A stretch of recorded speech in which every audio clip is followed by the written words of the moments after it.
여러분, 제자가 무엇입니까? 제자란 무엇입니까? 제자란 가르침을 받는 사람, 배우는 사람을 제자라고 합니다. 모든 사람은 누군가로부터, 무엇인가로부터 가르침을 받고 있습니다. 배우고 있습니다. 많은 사람들이 세상으로부터 배우고 있습니다. 적지 않은 그리스도인들도 세상을 통해서 배우고 가르침을 받습니다. 그런데 세상의 가르침과 예수님의 가르침이 일치하면 좋지만 세상의 가르침과 예수님의 가르침이 좀 다를 때가 있습니다. 심지어 세상의 가르침과 예수님의 가르침이 정면으로 완전히 반대될 때가 있습니다. 그럴 때에도 좀 손해보는 것 같고, 세상 사람들이 다 세상을 향해 가더라도 그래도 나는 예수님이 가르쳐 주신 대로, 그 말씀대로 살겠습니다 라는 것이 예수님의 제자입니다. 예수님의 가르침을 따르는 자가 예수님의 제자입니다. 여러분, 우리는 누구의 제자입니까? 여러분은 누구의 제자입니까? 세상의 제자입니까? 예수님의 제자입니까? 여러분, 우리는 예수님의 제자가 되어야 합니다. 오늘 성경을 통해서 예수님의 제자가 어떤 존재인지, 예수님의 제자는 어떻게 하는지, 예수님의 제자는 어떻게 살아가야 하는지를 함께 살펴보겠습니다. 첫 번째로 예수님의 제자는, 여러분 한번 따라해 보겠습니다. 예수님의 제자는 능력과 권능이 있습니다. 한 번 더요. 예수님의 제자는 능력과 권능이 있습니다. 능력과 권능이 있습니다. 본문 1절 2절 말씀입니다. 예수께서 그 12를 한자리에 불러놓으시고 모든 귀신을 제어하고 병을 고치는 능력과 권능을 주시고, 주님께서 제자들에게 능력과 권능을 주셨습니다. 여러분, 능력과 권능의 뜻이 뭘까요? 의미가 무엇이겠습니까?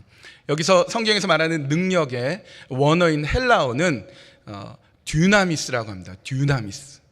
이 듀나미스라는 말에서 다이너마이트라는 말이 나왔습니다. 파워, 힘, 그런 뜻입니다. 그리고 이 권능은 헬라어로 엑수시아라고 하는데 authority, 신적인 어떤 권리, 권위, 이것을 권능이라고 합니다. 여러분, 능력과 권능, 이 두 가지를 다 겸비한 사람을 보기는 우리는 드뭅니다. 어떤 사람은 능력은 있는데 권능이 없는 사람이 있어요. 반대로 굉장히 권능은 있는데, 그래서 존경은 받는데 능력은 없는 사람이 있습니다. 이 두 가지를 다 갖춘 것이 참 어렵습니다. 제가 한국에 살 때 교통경찰로부터 티켓을 받은 적이, 그러니까 한국에서는 딱지라고 그러죠. 딱지를 끊는 게 딱 2번이 있습니다. 그 2번 가운데 한 번이 부끄럽지만 불법 유턴을 한 적이 있습니다. 제가 가야 되는 방향이 이쪽인데 거꾸로 계속 갑니다. 아무리 가도 유턴하는 게 안 나와가지고 이렇게 보다가 저쪽에 막 차도 지나가고 사람도 별 없길래 눈 딱 감고 그냥 유턴을 딱 했는데 바로 그 자리에 경찰이 딱 있다가 저를 세우고는 이제 딱지를 딱 끊었습니다. 한국의 경찰이 얼마나 이제 권능이 있습니까? 그 기세에 눌려서 4만 원짜리 딱지를 이렇게 딱 뗐습니다. 딱지를 딱 떼는 바로 그 순간에 그 오토바이, 폭주족이라고 하죠. 오토바이 한 대가 바로 그 자리에서 유턴을 슝 하면서 확 지나가더라고요. 그걸 보면서 경찰이 이렇게 말했습니다. 저거 저래서 문제라고. 그런데 안 쫓아가요. 불법 유턴을 하고 그리고 무법천지라고 욕은 하지만 쫓아가지 않습니다. 속수무책으로 당합니다. 권능은 있는데 능력은 없습니다. 능력은. 미국 같은 경우는 경찰이 능력이 있어요. 능력이. 만약 범죄자가 그렇게 도망간다 그러면 바로 헬기가 뜹니다. 깜깜한 밤에 헬기가 떠서 라이트로, 아주 환한 라이트로 스팟 이렇게 딱 해서 금방 범인을 잡습니다. 그런데 미국의 이 경찰은 능력은 있는데 권능은 조금 떨어지는 것 같습니다. 얼마 전에 댈라스에서 경찰에 대한 항의 시위가 있었을 때 그 스나이퍼가 옥상에서 경찰을 향해서 총을 쐈습니다. 무려 5명이나 되는 경찰이 아쉽게 죽게 되었습니다. 끔찍한 사건이 있었습니다. 경찰에 대한 증오, 분노, 어떤 미움이 있습니다. 경찰에 대한 권위가, 권능이 그만큼 떨어지고 있습니다. 경찰이든 정치인이든 회사 CEO든 그 누구든 능력과 권능 이 두 가지를 다 가지고 있는 사람은 보기가 참으로 드뭅니다. 근데 여러분 놀랍게도 예수님께서는 제자들에게 이 능력과 권능을 동시에 두 가지를 다 주셨습니다. 여러분 날 때부터 걷지 못하는 장애인이 성전 미문에서 돈을 달라고 구걸을 하고 있었습니다. 마침 그때 기도하러 들어가던 사도 베드로, 예수님의 제자 베드로가 그 사람을 봤습니다. 그리고 이렇게 말합니다. 나에게 은과 금은 없지만 내게 있는 것으로 곧 당신에게 줍니다. 나사렛 예수의 이름으로 일어나 걸으십시오. 그리고 나서 그가 한 것이 사도행전 3장 7절 8절에서 이렇게 말씀합니다. 그의 오른손을 잡아 일으켰다. 그는 즉시 다리와 발목에 힘을 얻어서 벌떡 일어나서 걸었다. 그는 걷기도 하고 뛰기도 하며 하나님을 찬양하면서 그들과 함께 성전으로 들어갔다. 예수님께서 베드로에게 능력을 주시는 겁니다. 한 번도 걸어보지 못한 사람이 벌떡 일어나서 걸을 수 있는 어마어마한 능력을 주셨습니다. 그리고 예수님은 권능도 주셨습니다. 로마의 백부장인 고넬료, 로마의 장교가 베드로를 너무 보고 싶어 했습니다. 그래서 심부름꾼을 보내서 베드로를 청했습니다. 우여곡절 끝에 베드로가 이 고넬료의 집에 도착을 했습니다. 그때의 장면을 사도행전 10장 25절은 이렇게 말씀하고 있습니다. 베드로가 들어오니 마중 나와서 그의 발 앞에 엎드려서 절을 하였다. 누가요? 고넬료가. 로마의 백부장, 로마의 장교 고넬료가 베드로에게 절을 합니다. 여러분, 베드로는 로마의 식민지에 속해 있는 식민에 불과합니다. 로마의 그 제국주의 아래 노예에 불과합니다. 더욱이 베드로는 빈민 출신, 어부 출신에 불과한데도 로마의 장교인 고넬료가 베드로에게 절을 합니다. 왜요? 그에게 권능이 있었기 때문에 그렇습니다. 바울이 선교여행을 떠나서 저 루스드라라는 지역에 이르렀습니다. 그곳에서 역시 태어나서 한 번도 걸어보지 못한 사람을 만나게 됩니다. 그에게 바울이 어떻게 행했는지를 사도행전 14장 10절과 11절은 이렇게 말씀합니다. 큰 소리로 그대의 발로 똑바로 일어서시오 하고 말하였다. 그러자 그는 벌떡 일어나서 걷기 시작하였다. 예수님께서는 그의 제자인 사도 바울에게 능력을 주셨습니다. 걷지 못한 사람을 일으키는 능력을 주십니다. 근데 그것으로 끝나지 않고 권능도 주십니다. 11절입니다. 무리가 바울이 행한 일을 보고서 루가오니아 말로 신들이 사람의 모습으로 우리에게 내려왔다 하고 소리 질렀다. 여러분, 그 이방인들이 베드로를 처음 봤는데 베드로를 보면서 신이시다, 신이시다 외치는 거예요. 왜요? 그들을 바울을 통해서 권능을, 어소리티를 보았기 때문에 그렇습니다. 여러분, 예수님의 제자에게는 이 능력과 권능이 겸비되어 있습니다. 예수님의 제자는 가진 것 없습니다. 볼품 없어요. 그게 뭐 대단해 보이지 않습니다. 그런데 세상 사람들이 무시하지 못하는 모습이 그리스도의 예수님의 제자에게 있습니다. 함부로 대하지 못합니다. 중요할 때, 정말 중요할 때 그의 실력을 드러내어서 세상의 어려움 가운데서 그 세상 풍파를 이겨내는 사람이, 그 능력 있는 사람이 예수님의 제자입니다. 여러분, 예수님의 제자이십니까? 예수님의 제자에게는 능력과 권능이 있습니다. 그러면 이 능력과 권능으로 해야 될 일은 무엇이겠습니까? 본문 2절입니다. 하나님 나라를 선포하며 병든 사람을 고쳐주게 하시려고 그들을 내보내시며. 여러분, 이 능력, 이 권능으로 예수님의 제자는 하나님의 나라를 선포하는 것입니다. 병든 자를 고치는 것입니다. 여러분, 하나님의 나라가 무엇입니까? 하나님의 나라는 하나님이 다스리시는 나라, 하나님이 통치하시는 나라를 말합니다. 어느 나라든 그 나라의 흥망성쇠는 그 나라를 이끌어가는 리더에 달려 있습니다. 왕이든지 대통령이든지 총리든지 그 나라를 이끌어가는 사람이 바르게 열정적으로 그 나라를 이끌어가면 백성들이 고르게 잘 삽니다.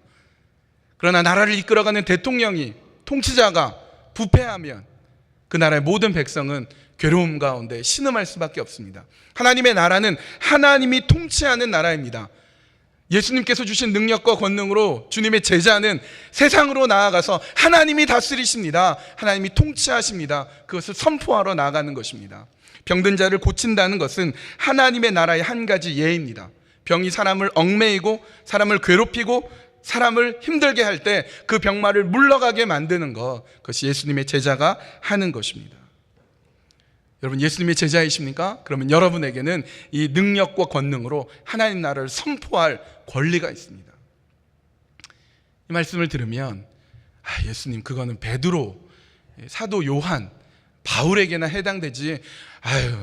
목사님 무슨 말씀입니까? 저는 능력도 없고 뭐 권능은 더 없습니다, 이렇게 얘기할지 모르겠지만 여러분 놀라지 마십시오. 여러분에게 이미 있는 것이 있습니다. 여러분에게 뭐가 있겠습니까? 여러분 한번 몸을 생각해 보십시오. 땀 흘리는 손이 있습니다. 여러분, 우리 몸은요, 자체 냉각 시스템이 있어서 더워지면 우리 몸에 땀샘이 수백만 개에서 땀을 배출해서 우리의 몸을 37도로 이렇게 유지시켜 줍니다. 우리의 몸이 그렇게 신비하게 하나님이 지으셨습니다. 뇌를 생각해 보겠습니다. 우리의 뇌는 수십억 개의 정보를 순식간에 처리합니다. 여러분, 1초에 3억 8천조 번의 작업을 순식간에 해낼 수 있습니다. 그게 여러분의 뇌입니다. 여러분의 뇌. 여러분, 세상에 그 슈퍼컴퓨터가 있지 않습니까? 이 슈퍼컴퓨터의 5만 배 성능이 좋은 게 여러분 뇌예요. 여러분 뇌. 하나님께서 여러분을 그렇게 기가 막히게 지으셨습니다. 여러분, 심장이 있습니다. 심장에서 펌프질을 해서 혈액을, 피를 온몸 구석구석에 열량과 산소를 공급하도록 하는데, 이 심장은 1분에 6리터를 온몸에 퍼다 나릅니다. 그러니까 이것을 계산하면 하루에 50갤론짜리 큰 드럼통을 무려 하루에 40개나 되는 그 양을 하루에 피를 나릅니다, 심장이. 이럴 줄 알았습니다. 별로 감동이 없으시죠? 대단한 것입니다. 어떤 기계가 이 일을 할 수 있겠습니까? 하나님께서 이런 일들을 해내셨습니다. 창세기 1장 27절은 이렇게 말씀합니다. 하나님께서 자기 형상, 곧 하나님의 형상대로 우리를 만드셨다고. 신묘막측하게 우리를 이렇게 만드셨습니다. 여러분, 그것뿐이 아닙니다. 하나님께서는 우리에게 지혜와 지식을 주시고 이해력을 주시고 조화력을 주시고 우리에게 어려운 일이 닥쳐올 때에 그 일들을 능히 이겨낼 수 있는 강인한 힘도 아울러 주셨습니다. 이미 주셨습니다. 이미. 여러분이 그 증거입니다. 이 타국에서, 이 미국 땅에서 여러분이 여기까지 견뎌올 수 있었던 것은 하나님께서 이미 여러분에게 그 능력을 주셨다는 것입니다. 그러므로 여러분은 직장으로, 사업으로, 일터로 예수 그리스도의 이름으로 나아가면 됩니다. 이미 여러분에게 능력이 있고 예수 그리스도의 이름을 소유한 자에게 하나님 주신 위엄, 권능이 이미 있습니다. 여러분, 그것을 가지고 나아가면 됩니다. 예수님의 제자는 능력과 권능이 있습니다. 두 번째로, 예수님의 제자는, 한번 따라해 보겠습니다. 예수님의 제자는 주님만 의지합니다. 예수님의 제자는 주님만 의지합니다.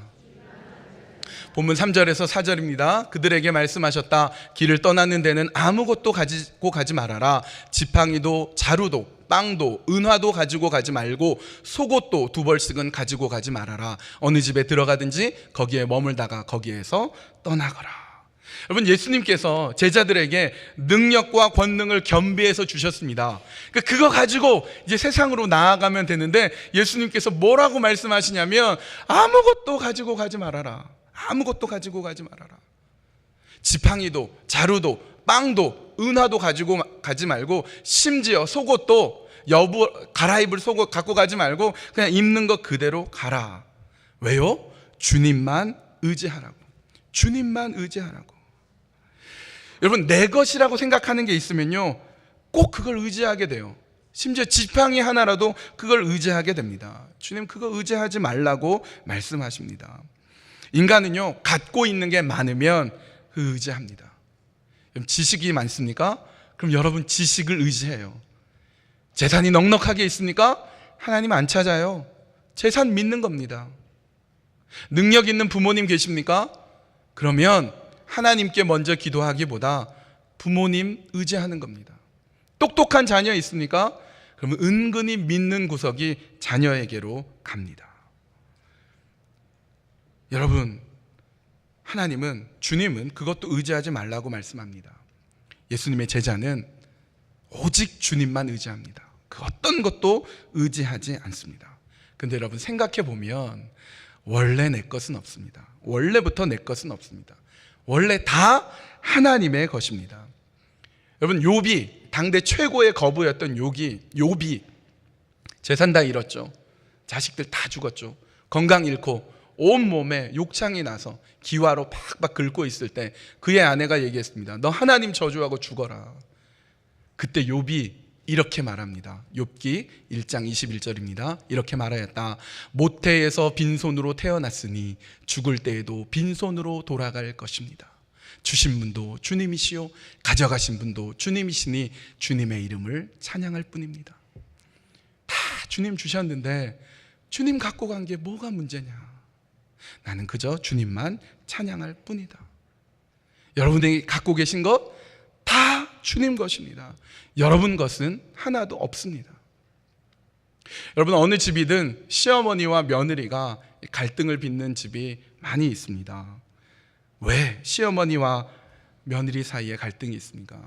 시어머니는 며느리가 꼴 보기 싫고, 며느리는 시어머니가 너무 싫어서 시자 들어가는 건 시금치도 안 먹습니다. 둘 사이가 갈등이 일어나는 이유는 그 남편이, 아들이 자기 거라고 생각하니까 그렇습니다. 시어머니들, 여러분 시어머니 계시죠? 한번 손 들어볼까요? 시어머니, 나는 시어머니다. 며느리가 한국에 있든 미국에 있든 타주에 있든 손 들어보십시오. 자신 있게, 나는 시어머니다. 예, 여러분들 손 내리십시오. 아들 누구 겁니까? 여러분 거 아닙니다. 장가 보냈으면 이제 여러분께 아닙니다. 며느리들 손 들어보십시오. 시어머니가 한국에 있든 타주에 있든 한번 손 들어보십시오. 자신 있게, 나는 며느리다. 예, 손 내리십시오. 며느리 여러분들, 여러분 남편 누구 겁니까? 원래 소유주가 누구 겁니까? 원래 소유주는 시어머니 거예요. 시어머니가 낳고 키우고 여기까지 키웠습니다. 그러니까 여러분 이렇게 생각하시면 돼요. 대주주는 시어머니 거, 남편, 네, 대주주는 시어머니고 나는 경영권만 있다. 남편을 경영할 뿐이다. 그러면 돼요. 여러분, 시어머니는 이렇게 생각하십시오. 이제 내 아들 아니다. 이제 내 거 아니다. 잘 커서 고맙다. 그리고 아들을 보내야 됩니다. 창세기에 아담을 하와와 더불어서 한 가정을 이루게 하실 때 주님이 말씀하셨습니다. 부모를 떠나 아내와 합하여 하나가 되어라. 부모를 떠나는 거예요. 여러분의 아들, 여러분의 딸 시집가고 장가가면 보내주셔야 돼요. 여러분 거 아닙니다. 며느리들은 이렇게 생각하셔야 돼요. 우리 남편 내 거 아닙니다. 어머니 마음대로 하십시오. 여러분, 그러면 시어머니와 며느리 사이에 어떤 갈등도 없습니다. 여러분의 자식 여러분 거 아닙니다. 여러분, 왜 자녀가 망가집니까? 내 거라고 생각하니까, 내 욕심이 들어가니까 아이가 망쳐집니다. 아이의 실력, 아이의 적성, 아이의 인성과 건강, 힘, 그의 관심, 지혜, 그 모든 것을 고려해서 그 아이가 자신의 삶의 길을 최선을 다해 개척해 갈 수 있도록 부모된 여러분은 뒷바라지만 할 뿐입니다. 여러분의 자녀는 절대 여러분 게 아닙니다. 하나님 것입니다. 소유권은 철저하게 하나님께 있습니다. 여러분은 관리만 하는 거예요. 키우기만 하는 것입니다. 여러분, 솔로몬이 성전을 지었습니다. 대역사였습니다. 대단한 성전을 지었습니다. 그리고 나서 솔로몬이 이렇게 기도했습니다. 주님, 모든 것이 주께로부터 왔사오니 주의 손에서 받은 것으로 주께 드렸을 뿐입니다. 오늘 우리가 그런 자세가 되어야 됩니다. 예수님의 제자는 내 것은 없습니다. 모두 주님의 것입니다. 나는 주님만 의지합니다. 그런 마음으로 가는 것입니다. 주님이 또 이렇게 말씀하십니다. 거기에서 머물다가 거기에서 떠나라. 4절입니다. 어느 집에 들어가든지 거기에 머물다가 거기에서 떠나가라. 여러분, 인생을 한마디로 얘기하면 거기에서 머물다가 거기에서 떠나는 것입니다. 학교를 다니며 거기에서 머물다가 졸업하면 거기에서 떠납니다. 직장을 다니다가 리타이어하면 거기서 머물다가 거기서 떠납니다. 여러분이 살고 있는 집에서 잘 살다가 때가 되면 집을 팔고 거기에서 머물다가 거기서 떠납니다. 우리의 인생은 거기서 머물다가 거기서 떠나는 것입니다. 거기서 머물다가 거기서 떠나고 거기 있다가 비우는 것입니다. 그것이 인생입니다. 여러분, 예수님의 제자는 예수님을 닮아가고 예수님으로부터 배워야 되는데 예수님이 그렇게 떠나시고 비우셨습니다. 어느 정도로 비우셨느냐? 빌립보서 2장 5절에서 8절 이렇게 말씀합니다. 우리 같이 한번 읽어볼까요? 시작. 여러분 안에 이 마음을 품으십시오. 그것은 곧 그리스도 예수의 마음이기도 합니다. 그는 하나님의 모습을 지니셨으나 하나님과 동등함을 당연하게 생각하지 않으시고 오히려 자기를 비워서 종의 모습을 취하시고 사람과 같이 되셨습니다. 그는 사람의 모양으로 나타나셔서 자기를 낮추시고 죽기까지 순종하셨으니 곧 십자가에 죽기까지 하셨습니다. 아멘. 여러분, 예수님이 어떻게 하셨습니까? 비우시고 낮추시고 죽기까지 하셨습니다. 여러분, 우리 예수님의 제자 아닙니까? 예수님의 제자는 예수님이 하신 것처럼 비우는 것입니다. 낮추는 것입니다. 죽는 것입니다. 이제 나는 죽고 내 안에 예수로 살아가는 것, 그게 예수님의 제자입니다. 두 손에 사탕을 가득 들고 있는 아이가 있는데 그 아이에게 비싸고 고급 너무 좋은 장난감을 주거나 이 아이가 정말 좋아하는 아주 좋은 인형을 가져다 주어도 이 아이가 손에 있는 사탕을 비우지 않으면 그 인형을, 그 장난감을 품에 안을 수가 없습니다. 예수님의 제자는 비웁니다. 그리고 예수님으로 채워갑니다. 주님만 의지합니다. 그것이 예수님의 제자입니다. 세 번째로 예수님의 제자는, 같이 한번 따라해 볼까요? 예수님의 제자는 함께 실천하며 삽니다. 본문 6절 말씀입니다. 제자들은 나가서 여러 마을을 두루 다니면서 곳곳에서 복음을 전하며 병을 고쳤다. 여기서 중요한 말은 제자들입니다. 제자들. 여러분, 예수님께서는 항상 반드시 제자들을 함께 보냈습니다. 한 명 한 명 보내지 않고요, 둘씩 셋씩 보냈습니다. 주님이 이렇게 말씀합니다. 두세 사람이 모인 것에 나도 너희와 함께 있느니라. 여러분, 한 사람이 주님 바라보며 서 있는 그곳이 기도 골방은 될 수 있을지언정 혼자 있으면 그곳은 교회가 아닙니다. 교회는 둘씩 셋씩, 2명 이상씩 모여있는, 즉 함께 모여있는 곳이 교회입니다. 교회.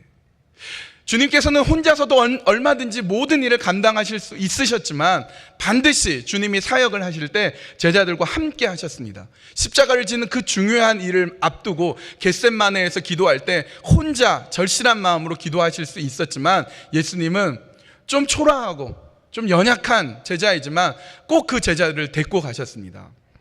마태복음 26장 38절입니다. 그때 예수께서 그들에게 말씀하셨다. 내 마음이 괴로워 죽을 지경이다. 너희는 여기에 머무르며 나와 함께 깨어 있어라. 함께 하길 바랬습니다. 베드로, 야고보, 요한, 나와 함께 있어라.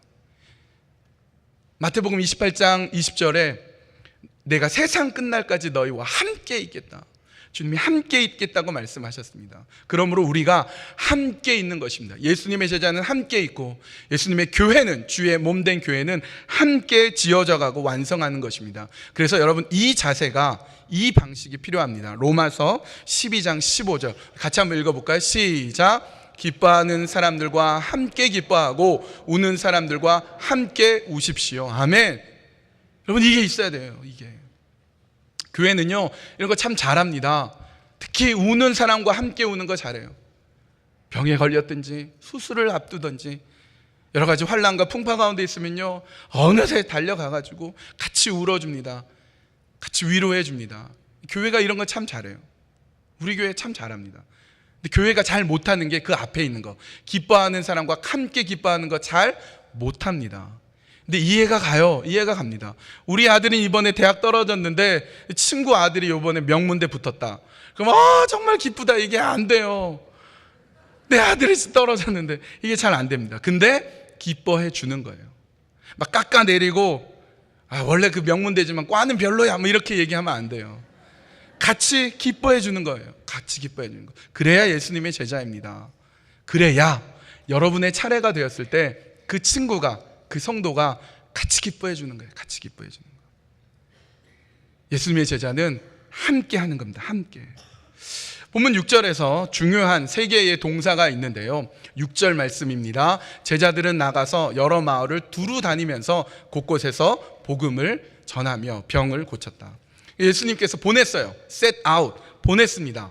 그 다음에 세 개의 동사가 있습니다. 중요한 거. went, 그러니까 going이 있고 preaching이 있고 healing이 있습니다. 세 가지 중요한 동사 뭡니까? 다니고 전하고 고치는 거. 세 가지가 있습니다. 여러분, 예수님의 제자로서 여러분 나아갑니다. 그리고 여러분 다니십시오. 막 다니십시오.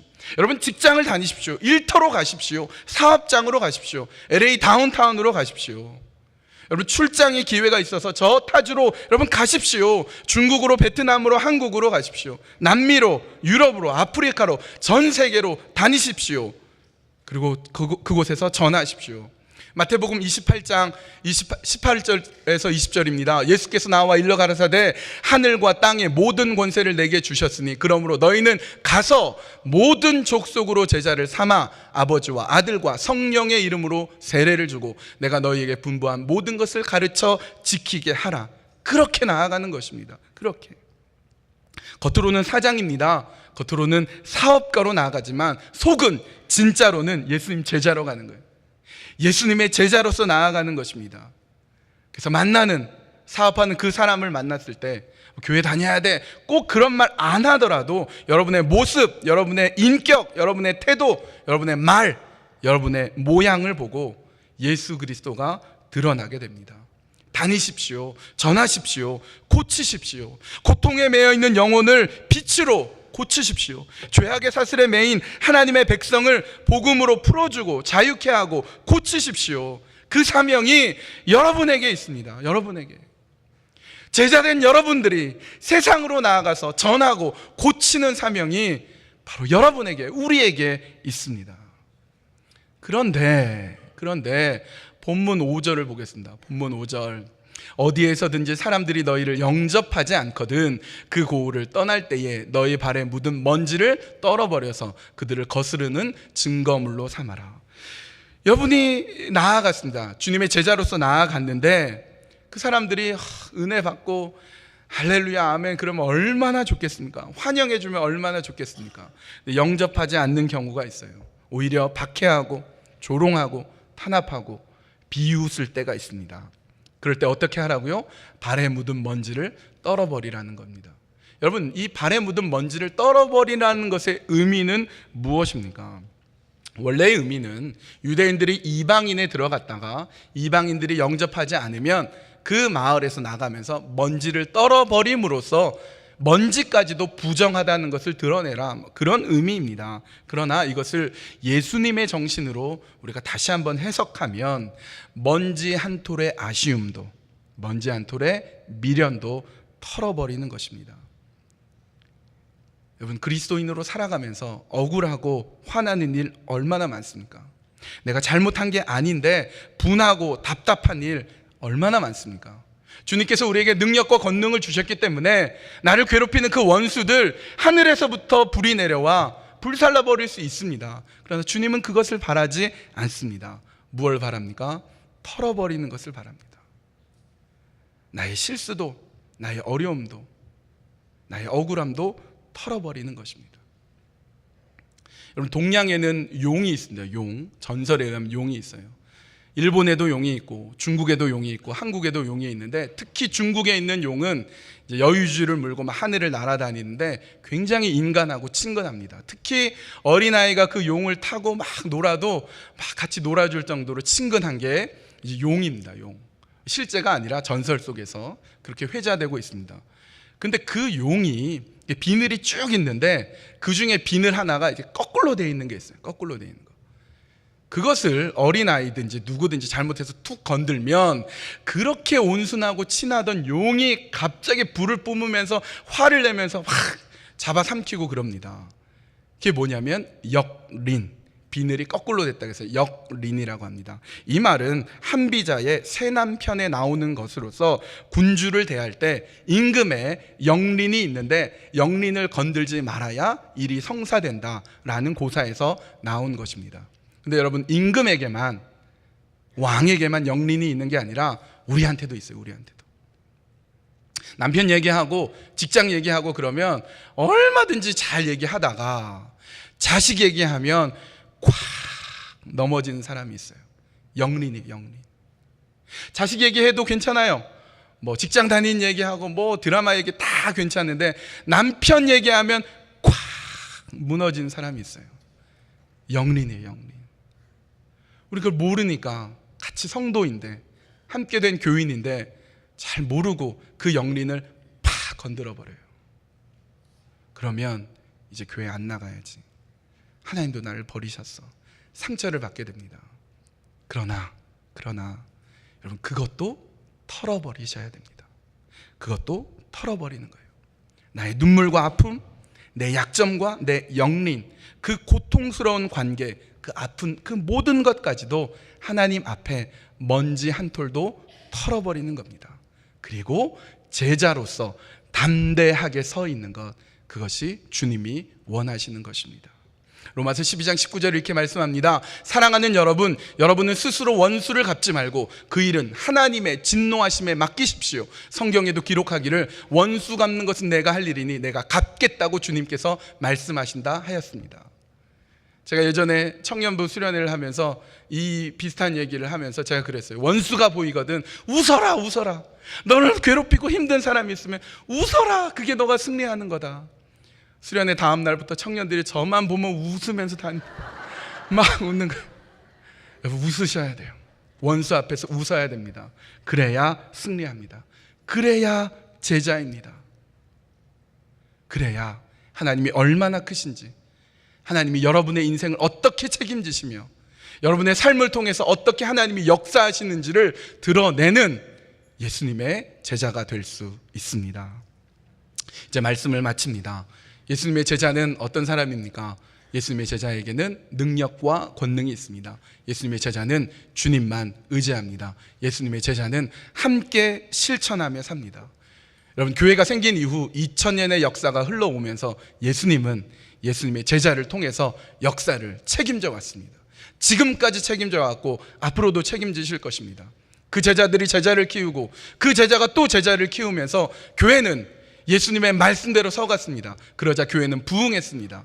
능력과 권능이 있었고 주님만 의지하고 함께 실천하며 나갈 때 교회는 부흥해 갔습니다. 반대로 예수님의 제자로 살지 않았을 때 교회는 쇠퇴되었습니다. 저 찬란한 중세시대에 첨탑은 하늘을 찌를 듯이 높았지만 능력도 권능도 사라지고 주님을 의지하기보다는 돈이나 권세, 권력을 더 추구하고 함께 실천하는 것이 없을 때 중세에 암흑기가 왔습니다. 오늘 우리 교회는 어떻습니까? 교회된 여러분, 우리는 어떻습니까? 제자된 여러분, 여러분은 어떤 길을 가시겠습니까? 예수님의 제자로 삽시다.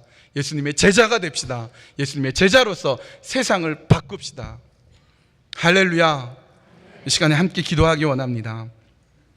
말씀을 기억하면서 여러분 이렇게 기도합시다. 하나님, 내가 예수님 제자 되게 해주십시오. 하나님, 내가 예수님 제자로 살게 해주십시오. 나에게 능력과 권능을 주셔서 하나님의 나라를 선포하게 해주십시오. 나에게 있는 거 내 것 아닙니다. 주님만 의지하겠습니다. 함께 실천하며 살겠습니다. 우리 한 목소리로 우리 주님 앞에 기도하며 나아가겠습니다. 기도합시다. 사랑과 은혜가 많으신 아버지 하나님, 우리가 무엇이길래 우리를 사랑하여 주시고 우리를 주님의 제자로 불러주십니까? 주님, 우리에게 능력과 권능을 주시사 온 세상 가운데 하나님의 나라를 선포하며 나아가는 담대함을 허락하여 주시옵소서. 나의 것은 아무것도 없습니다. 주님 손에서 받은 것으로 우리가 살아갈 뿐입니다. 그 자세로 나를 비우고 낮추어 주님만 의지하며 살아가는 주님의 제자 되게 하여 주시옵소서. 주님의 제자는 함께 실천하며 살아갑니다. 우리가 몸된 교회 안에 함께 교회를 세워가고 함께 실천하며 나에게 있는 어떤 억울함도 어떤 원수도 오히려 품어주며 살아가는 주님의 몸된 교회로, 주님의 제자로 살아가는 우리 모두가 되게 하여 주시옵소서. 모든 것 주님께 맡기오며 예수님의 이름으로 기도합니다. 아멘.